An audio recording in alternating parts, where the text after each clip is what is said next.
Kanye West crée la polémique avec ses propos sur l'esclavage.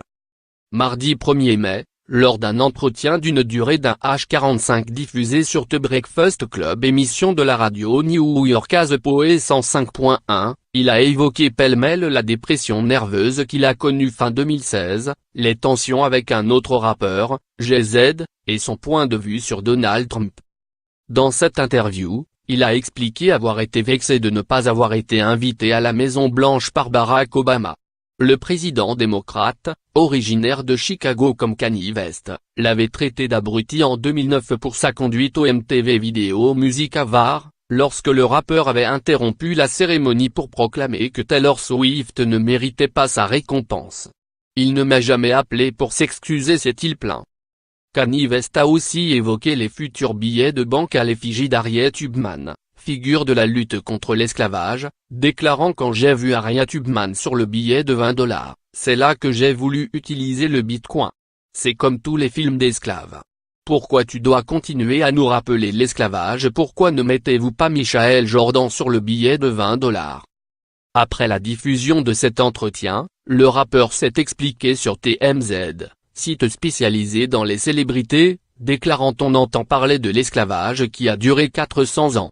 Pendant 400 ans ça ressemble à un choix, a-t-il déclaré, ajoutant: nous sommes dans une prison mentale. J'aime le mot prison parce qu'esclave est trop lié au noir. Kanye West stirrupt TMZ Newsroom over Trump, slavery en free tube. Teralo morta odon. En https://t.co/urbix54 qui.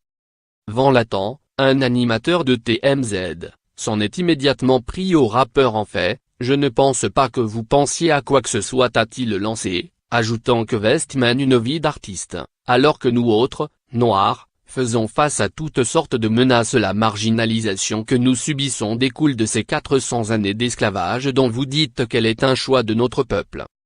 Les propos de Kanye West ont immédiatement suscité l'indignation sur les réseaux sociaux.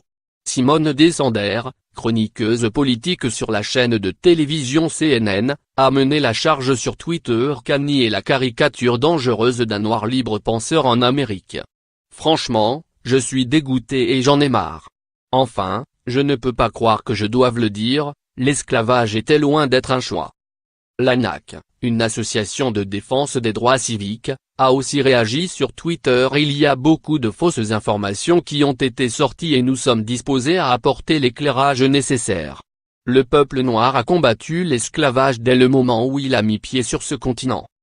Kanye West a tenté de se justifier sur Twitter. Bien sûr, je sais que les esclaves n'ont pas été enchaînés et embarqués sur des bateaux de leur propre chef.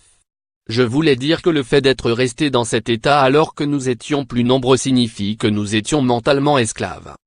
Kanye West est par ailleurs revenu sur le soutien exprimé la semaine dernière à Donald Trump, qui avait suscité l'incompréhension de nombre de ses fans. Prié de dire ce qu'il admirait chez le président américain, le rappeur a cité la capacité à faire ce que personne ne pensait qu'on pouvait faire, à faire l'impossible.